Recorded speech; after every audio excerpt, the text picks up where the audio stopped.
આપકી અદાલતમાં સંજય દત્ત પર આરોપ છે કે તેઓ પોતાના જીવન માટે બેપરવાહ છે. સંજુ, તમારા જીવનનું સ્ટડી કરતી વખતે એક વાત જરૂર જાણવા મળી કે તમે બાળપણથી જ તોફાની હતા, બગડેલો રાજકુમાર જેને હું કહી શકું. જી. આપકી અદાલતમાં જ્યારે સુનિલ દત્ત સાહેબ આવ્યા હતા તો એમણે એક કિસ્સો સંભળાવ્યો. તો એમણે કહ્યું કે મને મોટા મોટા લોકો મળવા આવતા, પ્રોડ્યુસર્સ, ડાયરેક્ટર, અને જ્યારે એમની સાથે મીટિંગ ચાલતી હોય, એ જે સિગરેટ પીતા હતા, એ સિગરેટના જે ટુકડા એ જે બહાર ફેંકતા હતા, એક દિવસ સંજુને પકડ્યો સુટ્ટો લગાડતા એનાથી. હા રજતભાઈ, એક વરંડો હતો તો એ બધા પ્રોડ્યુસર બેસીને સિગરેટ પીને બહાર ફેંકતા હતા અને હું સૂઈને નીચે એ સિગરેટ ઉચકીને પીતો હતો. તો એક દિવસ દત્ત સાહેબે કહ્યું કે ત્યાંથી ધુમાડો કઈ રીતે નીકળે છે યાર. તો એમણે ડોક્યું કર્યું તો હું ત્યાં સૂતેલો સિગરેટ પીતો હતો. તો એ દિવસે પછી મને બોર્ડિંગ સ્કૂલમાં મોકલ્યો. પણ મેં સાંભળ્યું કે ઘણીવાર તડકામાં પણ ઊભા રાખ્યા. કાશ્મીરમાં શૂટિંગ કરતા હતા, દત્ત સાહેબ કરતા હતા. ત્યાં તો હું મમ્મીની પાછળ પડી ગયો હતો કે ડેડી તો સિગરેટ પીવે છે તો હું કેમ ન પીવું. તો ઘણો માર પડ્યો મને. દત્ત સાહેબ આવ્યા, બોલ્યા નહીં પીવા દો, શું છે. તો મને કહ્યું કે આમ સળગાવવાની, અને મેં આમ સળગાવી.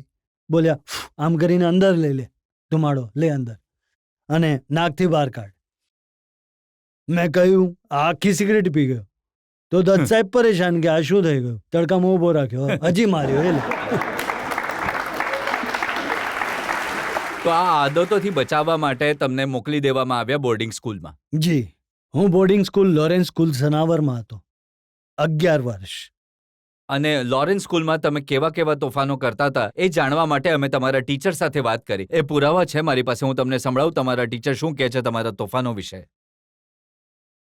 હલો સંજુ, ઓળખ્યો મને? હું તારો હાઉસ માસ્ટર જુનિયર ડોર્મેન્ટ્રીનો, શિવાલિક હાઉસ. કોઈ વાતો યાદ છે તને તારા બાળપણની કે બધું ભૂલી ગયો છે તું?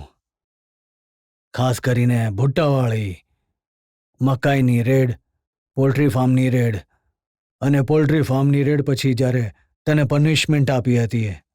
તો આનો અર્થ એ કે સ્કૂલમાં પણ તમે સુધર્યા નહીં. આઈ થિંક ડૉક્ટર ગુપ્તા છે, હિન્દીના ટીચર હતા. પણ એમનામાં ખાસ વાત એ હતી કે રજતભાઈ, એ જે પણ પ્લે કરતા હતા, સ્કૂલ પ્લે, એમાં મને નોકર જ બનાવતા હતા. તો દરેક વર્ષે હું ત્યાં ધન્યાનો કાં તો રામુનો એવા જ બધા રોલો કરતો હતો. સ્કૂલથી એ પણ મને ખબર પડી કે જો કે તમે નાના હતા પણ છોકરીઓને લવ લેટર લખતા હતા.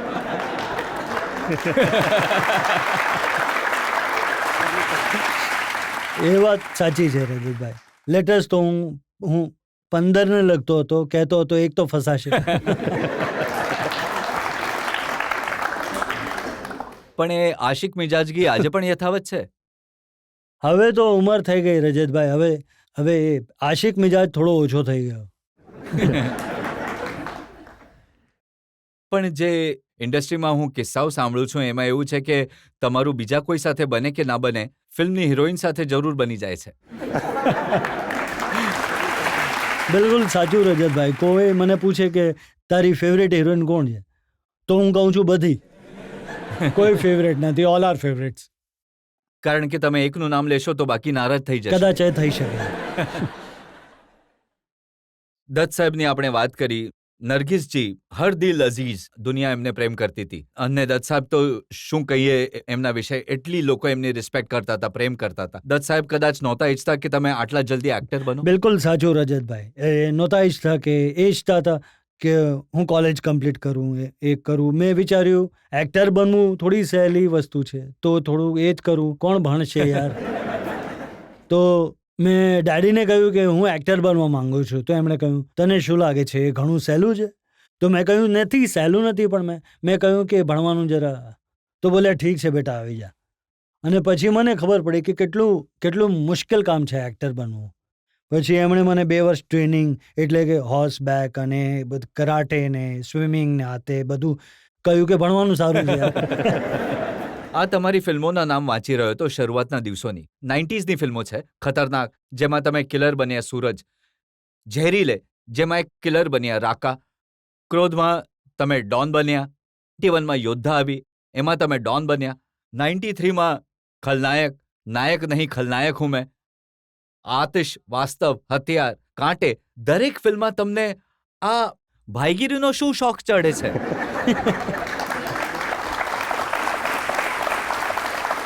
રજતભાઈ પહેલા જે રોલ્સ આવે છે, જે પ્રોડ્યુસર લઈને આવે છે, તે આવા જ રોલ લાવે છે.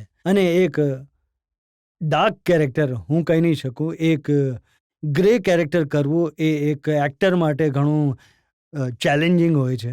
હવે જેમ કે હું ન્યૂઝની વાત કરું, જો ઓસામા બિન લાદેલનું કંઈ આવશે તો બધા જોવાનું શરૂ કરે છે. સાચું?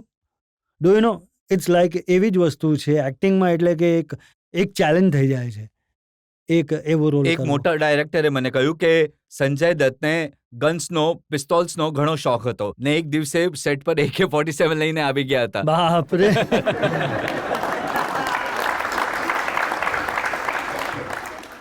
હા, લઈને આવ્યો હતો, પણ એ ફિલ્મી AK-47 હતી. ઇમેજ સંજય દત્તની એ બની ગઈ કે જેમ કે ફિલ્મ ઇન્ડસ્ટ્રીનો સાચો ભાઈ આ છે. સાચો ભાઈ તો નહીં, હું ફિલ્મ ઇન્ડસ્ટ્રીનો ગાંધીજી જરૂર છું. કારણ કે મારી દોસ્તી દરેક માણસ સાથે છે, મારી કોઈ દુશ્મની છે નહીં. અને દોસ્તી કરાવવામાં મારો ઘણો મોટો હાથ છે બધાની સાથે, ભલે એ વર્કર હોય કે મોટો એક્ટર હોય. મેં સાંભળ્યું કે જ્યારે શાહરૂખ અને સલમાનની તકરાર થઈ ત્યાં પણ તમે મીડિયેટ કરવાની કોશિશ કરી હતી. નહીં, મેં મીડિયેટ નહોતું કર્યું રજતભાઈ, પણ મને ખરાબ લાગ્યું. એટલે આ આપણી ફેમિલી છે. ફિલ્મ ઇન્ડસ્ટ્રીમાં આમ તો અનબન થતી રહી છે ફેમિલીઝમાં, પણ એટલું પણ નહીં કે વાતચીત ન થાય. તો મેં રિક્વેસ્ટ કરી કે ભાઈ એક હસી મજાક થવી જોઈએ, એક ફેમિલી હોવી જોઈએ. પણ એ સાચું છે કે જે સમયે તમારી ઇમેજ ફિલ્મવાળાઓએ વચ્ચે એ રીતની હતી કે આ થોડો એગ્રેસિવ છે, લડવા ઝઘડવાવાળા રોલ કરવા માંગે છે, એ રીતના રોલ મળતા હતા. જ્યારે તમે જેલથી આવ્યા પછી પોતાની જાતને બદલ્યા તો રોલ પણ સોફ્ટ મળવા લાગ્યા. પછી મુન્નાભાઈ MBBS અને પછી ગાંધીગીરી જેવા રોલ મળ્યા. નહીં રજતભાઈ, હું કહી શકું છું કે એના પહેલાં પણ મેં સાજન કરી.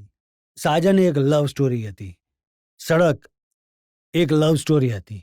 યુ નો, તો એવી તો વાત તો છે નહીં, પણ બિલકુલ તમે સાચું કહો છો કે મુન્નાભાઈ પછી એક એવો રોલ મને મળ્યો છે જે અમર છે હંમેશા. કેમ કે હવે તો હિન્દુસ્તાનમાં કોઈ પણ માણસ ભૂલ કરે છે તો એના માટે લોકો ફૂલ લઈને પહોંચી જાય છે. બિલકુલ સાચું.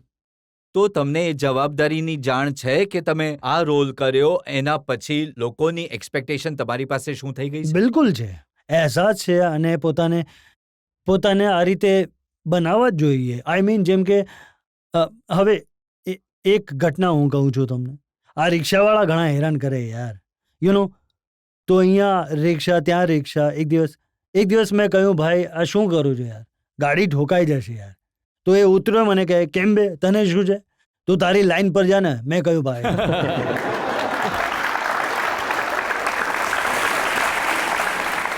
પણ મેં જોયું તમારી જે આવનારી ફિલ્મો છે એના જો નામ જોઈએ તો લાગતું નથી તમે સુધર્યા છો. તમારી આવનારી એક ફિલ્મનું નામ છે મિસ્ટર ફ્રોડ. મિસ્ટર ફ્રોડ તો બંધ થઈ ગઈ. મિસ્ટર ફ્રોડ નથી બનવાની. કિડનેપ રિલીઝ થઈ ગઈ, પણ જો કિડનેપમાં જોશો તો હું એક ફાધરનો રોલ પ્લે કરું છું, તો હું સુધરી ગયો છું. તમે પબ્લિકની સામે એ માની શકો છો કે હવે જે રોલ કરશો તમે એ સારા રોલ કરશો અને ફરીથી આ ભાઈગીરીવાળા રોલ નહીં કરો? યાર, હું પબ્લિકને જ પૂછી લઉં છું, શું કરું હું? ચેલેન્જિંગ.